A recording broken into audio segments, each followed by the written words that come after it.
Kawan-kawan sekalian, kami dari tim advokat pembela anti premanisme, kami singkat Tumpas. Baru saja kami audiensi dengan Kapolri yang diwakili oleh Kabareskrim serta jajarannya.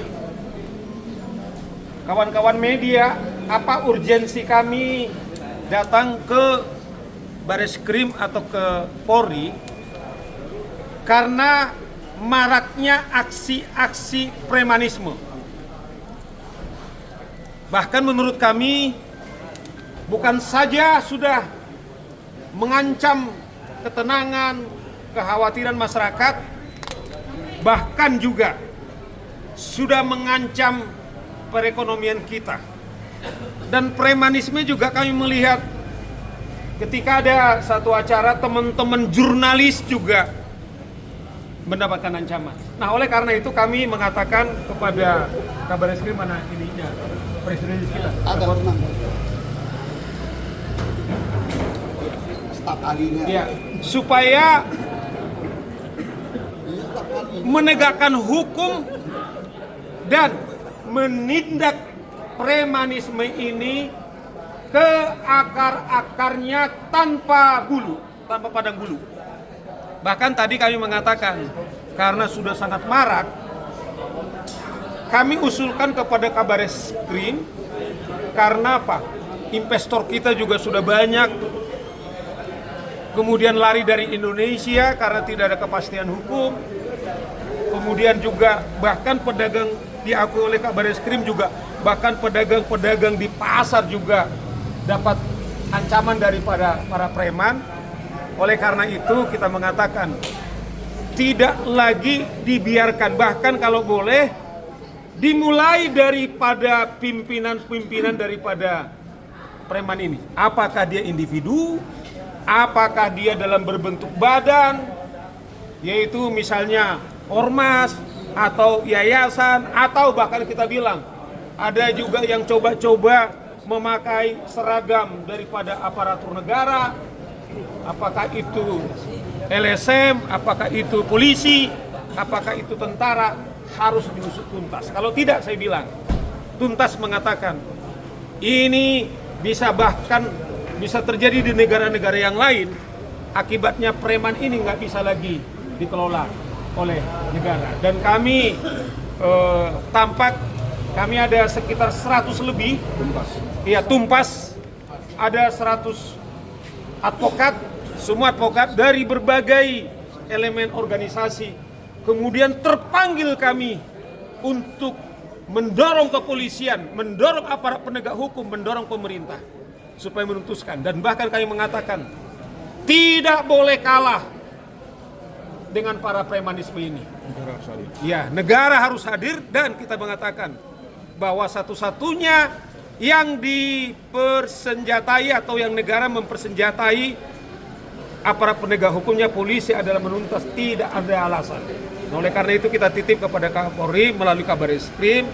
Kami juga advokat adalah mitra, bahwa kami akan bergandengan tangan sehingga seluruh, karena sekarang ini tenaga kerja itu susah banget di Indonesia, tetapi dengan maraknya premanisme ini, bahkan tadi Pak Kabareskrim bilang kadang-kadang untuk menjual barang-barang bekas saja di pabrik-pabrik, kadang-kadang katanya preman sangat merajalela. Nah, kita mengatakan negara harus hadir, tapi kita dorong juga supaya aparat penegak hukum betul memberikan teladan sehingga premanisme ini bisa kita tuntaskan. Terima kasih, itulah kawan-kawan sekalian, kehadiran kami dorong. Jadi Tumpas tidak hanya kemudian memberi dorongan kepada teman-teman polisi, tapi juga kita akan dorong, kalau kita mengatakan kalau memang ada misalnya apakah itu LSM, apakah itu ormas, kan dalam undang-undang ormas kalau melakukan ancaman sekalipun sudah bisa ditindak. Nah, kita mengatakan kita tidak boleh takut, tetapi betul-betul kita diminta supaya kita bergandengan tangan satu dengan yang lain sehingga bisa kita kompak. Dengan demikian premanisme ini bisa kita babat. Misalnya contoh, ada seorang pimpinan ormas, dia bilang begini, karena katakanlah Pak Deddy Mulyadi akan membuat satgas anti preman. Misalnya tiba-tiba ada pimpinan organisasi, kami akan kerahkan 50.000. Kemudian tidak mungkin lagi kami bisa dibubarkan. Kami katakan kepada Kabareskrim, Pak, itu sudah ancaman. Saya tahu bahwa polisi kita kuat, kemudian apalagi kita polisi negara ini negara hukum, negara ini bukan bisa preman. Saya kira statement-statement, pernyataan seperti itu harus segera dituntas sehingga kepala daerah kita, aparat kita kemudian merasa nyaman, rakyat juga nyaman. Dengan demikian juga investor kita juga akan nyaman menanamkan modalnya di Republik Indonesia yang tercinta ini. Inilah beberapa diskusi kami tadi dengan Kabareskrim. Kami diterima seluruh jajaran daripada Kabareskrim. Tanggapan dari Kabareskrim sendiri seperti apa, Bang? Apakah ada pernyataan bahwa memang maraknya premanisme di Indonesia ini memang lagi jadi atensi dari Kabareskrim? Iya, bahkan Kabareskrim juga bapak-bapak teman-teman kami dari advokat, ya, dari kasus-kasus yang viral, sesungguhnya kami menindak premanisme itu juga cukup marak. Bahkan ada, cuman tidak terlihat gitu ya. Nah, kami mendorong memang coba dimulai dari pimpinan, karena begini juga kan sering terjadi kalau ada ormas tertentu misalnya ketika anak buahnya melakukan kekerasan. Nah, tiba-tiba kemudian itu tidak anak buah saya katanya kan. Nah, kita pengen supaya kita jadi pemberani, ya, konsekuensi kan di undang-undang ormas misalnya, andai kan ormas di situ kalau melakukan pengancaman kan bisa ditindak. Jadi bisa dengan tulisan peringatan dulu, kemudian pembekuan dan bahkan juga dengan pidana. Jadi sangat instrumen hukum kita cukup baik. Nah, hanya memang ini yang selama ini kurang tegas, kurang maksimal, sehingga kita mengatakan atau Tumpas mengatakan premanisme ini merajalela. Jadi Pak Kabareskrim mengatakan dia komit, bahkan Kapolri mengatakan betul-betul ini atensi kami untuk memberantas atau menyikat daripada para premanisme. Kalau secara hukum berarti ucapan ketua ormas terhadap apa yang dilakukan Deddy itu masuk dalam ancaman gitu, Pak? Iya, menurut kan jelas di 59 kan, ini kan tinggal teman-teman penyidik. Kalau ada yang mengancam, ya dapat dipidana. Itu jelas. Ada baca aja undang-undang ormas. Nah, oleh karena itu jangan sampai merajalela. Kalau sudah ada benih-benihnya, ya kita minta negara hadir, polisi hadir, segera melakukan penindakan sehingga tidak menginspirasi ini. Apakah ke anggota kelompoknya atau kepada masyarakat yang lain sehingga seakan-akan premanisme itu di atas hukum atau tidak, atau kebal dengan hukum. Inilah yang kami dorong. Kami ini advokat adalah penegak hukum. Jadi kewajiban kami supaya hukum itu tegak di negara kita ini yang bukan negara premanisme, tetapi kita inilah negara hukum. Sanksi itu kan, pasal Pak? dari hukum berapa? Pasalnya, Pak? Ya. Pasalnya, sanksinya? Ya banyak kan pasal. Kalau di ormas itu kan di pasal 59 kan sudah jelas di sana bahwa ada ancaman pidananya, bahkan ada juga ancaman pidana-pidana yang lain. Saya kira orang misalnya katakanlah mau eksekusi barang misalnya, kan jelas seseorang itu mau eksekusi barang harus ada unsur pengadilan. Terlepas bagaimana nanti katakanlah barang itu ada di situ, tidak boleh sepihak kemudian eksekusi. Apalagi ada pernyataan-pernyataan bahwa kamu bisa saya makan karena saya sudah lama makan. Itu udah jelas ancaman itu. Udah upaya-upaya pembunuhan itu.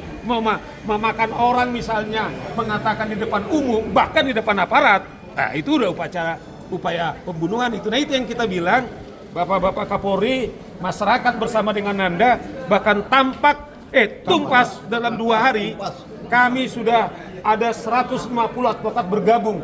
Sedemikian resahnya, sedemikian sangat menakutkannya atau memprihatinkannya para preman ini. Terima kasih kawan-kawan sekalian. Mungkin ada yang menambah tadi Pak Aris? Pak Robert? Ini Pak siapa tadi nama Pak? Saur Siagian. Saya nama Tulisannya gimana, Mas? Buta Huruf. Ya, bergabung dalam tim Tuntas. Kami telah Seigian. mempunyai komitmen yang sama dengan SI Polri yang dalam hal ini diwakili oleh Kabar Eskrim tadi. Siagian. Wah, aksi premanisme ini sudah sangat meresahkan. Tapi yang menjadi persoalan, banyak preman-preman yang berada di lingkaran kekuasaan. Sehingga polisi juga sebagai pihak atau lembaga yang menjalankan fungsi penegakan hukum dan Kamtibmas itu harus tidak boleh pandang bulu.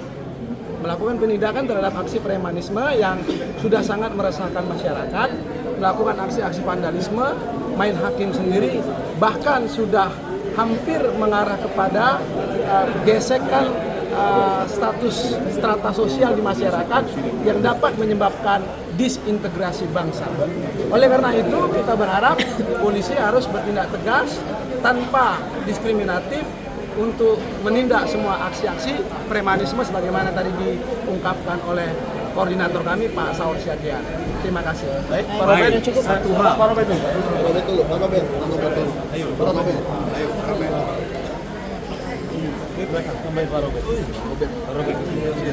Baik, selamat sore teman-teman.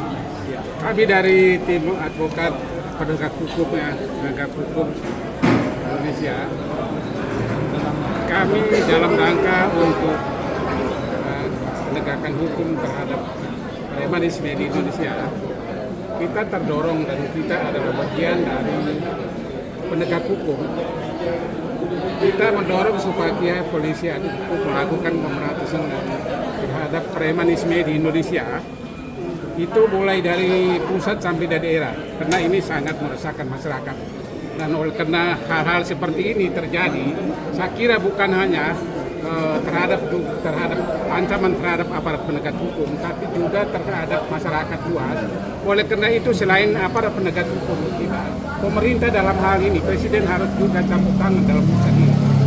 Jangan sampai membiarkan ada premanisme di Indonesia, jangan sampai membiarkan juga ancaman terhadap negara ini oleh orang-orang atau kelompok-kelompok yang selalu mengataskan namakan demi untuk kebenaran.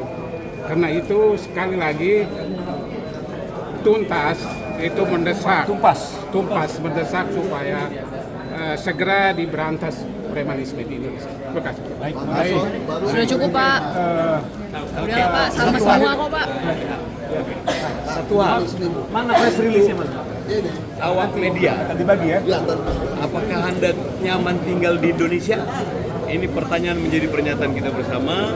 Begitu indah lagu Indonesia Tanah Air Beta. Barusan kita dipandu sama Pak Saur Siagian, ketemu dengan jajaran Bayangkara. Kita sepakat, kita komit. Siapa mereka? Ini harus dituntas habis. Yang melanggar peraturan Ya, dan normatif yang ada di Undang-Undang Dasar 45. Jayalah Indonesiaku, jaya kita semua. Hidup Horas. Terima kasih kawan-kawan sekali.